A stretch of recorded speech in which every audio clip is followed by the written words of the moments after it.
হরে কৃষ্ণ তুষার। হরে কৃষ্ণ পাপা। তো আজকে আমরা শ্রীমদ্ ভগবদ গীতার ৩য় অধ্যায়ের ৪, ৫ এবং ৬ এই ৩টি শ্লোক নিয়ে আলোচনা করব। ঠিক আছে, তো প্রথমত আমরা এই শ্লোকগুলো উচ্চারণ করব ভালোভাবে। তুমি আমার সাথে বলবে, ন কর্মণাম অনারম্ভান, ন কর্মণাম অনারম্ভান, ন কর্মণাম অনারম্ভান, ন কর্মণাম অনারম্ভান, নৈষ্কর্মম পুরুষোষ্ণুতে, নৈষ্কর্মং পুরুষোষ্ণুতে, ন চ সন্ন্যাসনাদেব, ন চ সন্ন্যাসনাদেব সিদ্ধিম সমধিগচ্ছতি, সিদ্ধিং সমধিগচ্ছতি, ন চ সন্ন্যাসনাদেব, ন চ সন্ন্যাসনাদেব সিদ্ধিম সমধিগচ্ছতি। সিদ্ধিং সমধিগচ্ছতি। এই শ্লোকটির অর্থ হলো, ন কর্মণাম অনারম্ভান নৈষ্কর্মং পুরুষোষ্ণুতে, ন চ সন্ন্যাসনাদেব সিদ্ধিম সমধিগচ্ছতি। কেবল কর্মের অনুষ্ঠান না করার মাধ্যমে কর্মফল থেকে মুক্ত হওয়া যায় না, আবার কেবল কর্ম ত্যাগের মাধ্যমে সিদ্ধি লাভ করা যায় না। কি বলছেন ভগবান? যদি কর্মের অনুষ্ঠান না করো তাহলেও কিন্তু কর্মফল থেকে মুক্ত হওয়া যায় না। আমাদের কর্মকে যোগ বানাতে হবে নিষ্কামের মাধ্যমে। নিষ্কাম কর্মের মাধ্যমেই যে কোনো কর্মযোগ হয়ে যায়। তো কিছু কিছু মানুষ মনে করেন যে সন্ন্যাস গ্রহণ করব এবং কাজ না করে শুধু ভগবানের সেবা পূজা করব এবং মানব কল্যাণের জন্য সর্বদা প্রার্থনা করব এবং ভগবানের আরাধনা করব। ভগবান কিন্তু এই বিষয় থেকে আমাদের সাধারণ মানুষকে বঞ্চিত থাকবার জন্য বলেছেন। তিনি বলেছেন, কর্মকে কর্মযোগ বানাও এবং কর্ম করে যাও। কি হয়, কর্মফল থেকে যদি মুক্ত থাকি তাহলে কর্মত্যাগের মাধ্যমে সিদ্ধি লাভ হবে না, এই কথা ভগবান শ্রীকৃষ্ণ বলছেন। তো এই শ্লোকটি পুনর্বার তুমি একবার পড়ো তো দেখি। ন কর্মণাম অনারম্ভান নৈষ্কর্মং পুরুষোষ্ণুতে, ন চ সন্ন্যাসনাদেব সিদ্ধিং সমধিগচ্ছতি। এবারে আমরা এর পরবর্তী শ্লোকটি পড়ব।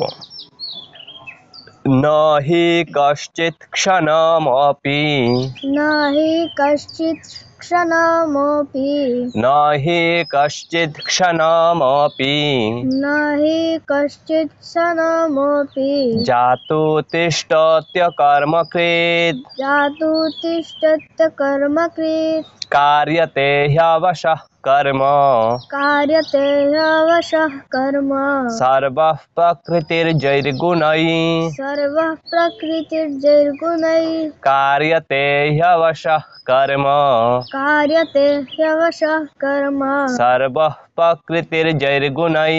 সর্বঃ প্রকৃতির্জৈর্গুণৈঃ। ন হি কশ্চিৎ ক্ষণম অপি, ক্ষণম অপি জাতু তিষ্ঠত্য কর্মকৃৎ। এখানে তিষ্ঠতি যুগ অকর্মকৃৎ মিলে হয়েছে তিষ্ঠত্য কর্মকৃৎ, কার্যতে হ্যবশঃ কর্ম, সর্বঃ প্রকৃতির্জৈর্গুণৈঃ। ঠিক আছে, তো এই শ্লোকটির অর্থ হলো, সকলেই জড় প্রকৃতিজাত গুণসমূহের দ্বারা প্রভাবিত হয়ে অসহায়ভাবে কর্ম করতে বাধ্য হয়। তাই কর্ম না করে কেউই ক্ষণকালও থাকতে পারে না। আমরা যদিও মনে করি কর্ম করব না, কিন্তু ভগবান বলছেন প্রকৃতিজাত গুণের দ্বারা আমাদের এই গুণগুলো, প্রকৃতিজাত গুণগুলো আমাদিগকে কর্ম না করবার ইচ্ছা থাকলেও আমাদিগকে কর্ম করতে বাধ্য করবে। যতদিন পর্যন্ত আমাদের মধ্যে ভগবান বিরাজমান আছে, আত্মা বিরাজমান আছে। আমি যদি ঘুমিয়ে থাকি তাহলেও কিন্তু আমি কর্ম করছি। ইংলিশে আমি ঘুমোচ্ছি, এখানে ভার্ব কোনটা? ঘুমানো। ঘুমানোটা ভার্ব। তো ঘুমানোটা কাজ। আমি বসে আছি, এখানে কোনটা ভার্ব? বসে থাকা ভার্ব। বসে থাকা ভার্ব। তো আমি যদি মনে করি না আমি বসে আছি, আমি কাজ করছি না, প্রকৃতিজাত গুণের দ্বারা আমাদেরকে বিভিন্ন সময় বিভিন্ন কাজ করতেই হবে। প্রকৃতিজাত গুণগুলোই বাধ্য করবে। এই জন্য কাজ না করবার ভান করে থাকা উচিত নয়, কাজ করা উচিত। এই কথা ভগবান বলছেন যে মানুষ ক্ষণকালও কাজ না করে থাকতে পারে না। আমি শ্বাস প্রশ্বাস নিচ্ছি, এটাও একটা কিন্তু কাজ। ঠিক আছে, তো এই শ্লোকটি আমরা পুনর্বার উচ্চারণ করব একসাথে। নহি কশ্চিৎ ক্ষণমপি জাতো তিষ্ঠত্য কর্মকৃৎ কার্যতে হ্যবশঃ কর্ম সর্বঃ প্রকৃতির্জৈর্গুণৈ। কর্ম না করিয়া কভু শুনো হে পার্থ, তিলেক রহিতে নারে থাকিতে সামর্থ্য। সত্য রজ তম গুণ প্রকৃতিজনিত, ইহারই প্রভাবে কর্মে প্রবর্তিত। তিন গুণ, প্রকৃতিজাত গুণ হলো তিনটা গুণ, সত্যগুণ, রজগুণ এবং তমগুণ। এই তিন প্রকার গুণের প্রভাবে মানুষ সর্বদাই কর্মে নিয়োজিত হবে, এই কথা বলছেন। এর পরবর্তী শ্লোকটিতে কি বলছেন আমরা দেখে নেব। কর্মেন্দ্রিয়াণি সংযম্য, কর্মেন্দ্রিয়াণি সংযম্য, কর্মেন্দ্রিয়াণি সংযম্য, কর্মেন্দ্রিয়াণি সংযম্য, यो आस्ते मनसा स्मरन्, यो आस्ते मनसा स्मरन्, यो आस्ते मनसा स्मरन्, यो आस्ते मनसा स्मरन्, इन्द्रियार्थान् विमूढात्मा, इन्द्रियार्थान् विमूढात्मा, मिथ्याचारो स उच्यते, मिथ्याचार स उच्यते, इन्द्रियार्थान् विमूढात्मा, इन्द्रियार्थान् विमूढात्मा, मिथ्याचारो स उच्यते। मिथ्याचार स उच्यते। ভগবান শ্রীকৃষ্ণ বলছেন যে কর্মেন্দ্রিয়ানি সংযম্য ইয় আস্তে মনসা স্মরণ। কর্মেন্দ্রিয়কে সংযত করে যে ব্যক্তি মনে মনে স্মরণ করে, কিসের কথা স্মরণ করে? ইন্দ্রিয়ার্থান বিমূঢ়াত্মা মিথ্যাচারস উচ্যতে। সেই ইন্দ্রিয়গুলোর বিষয়ে সে স্মরণ করতে থাকে, ইন্দ্রিয়ের যে বিষয়সমূহ সেই বিষয়সমূহ সম্বন্ধে স্মরণ করতে থাকে।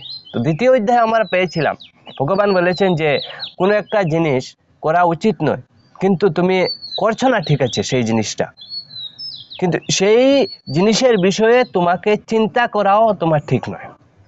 তো এই কথা ভগবান শ্রীকৃষ্ণ বলেছিলেন দ্বিতীয় অধ্যায়ে। এবং এখানে বলেছেন যে যে ব্যক্তি ইন্দ্রিয়ের বিষয়গুলো সম্বন্ধে চিন্তা করে সেই ব্যক্তি হলো মিথ্যাচারী। কি বলেছেন?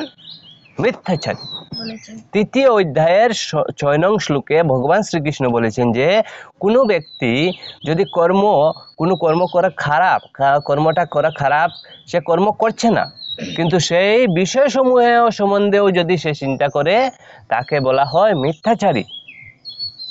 ঠিক আছে, তাহলে এই ভিডিওটি আমরা এতটুকুই সমাপ্ত করছি এবং এর পরবর্তী ভিডিওতে এর পরবর্তী শ্লোকগুলো নিয়ে আসব। তো এবারে আমরা একসাথে এই শ্লোকটি একবার উচ্চারণ করে নিই।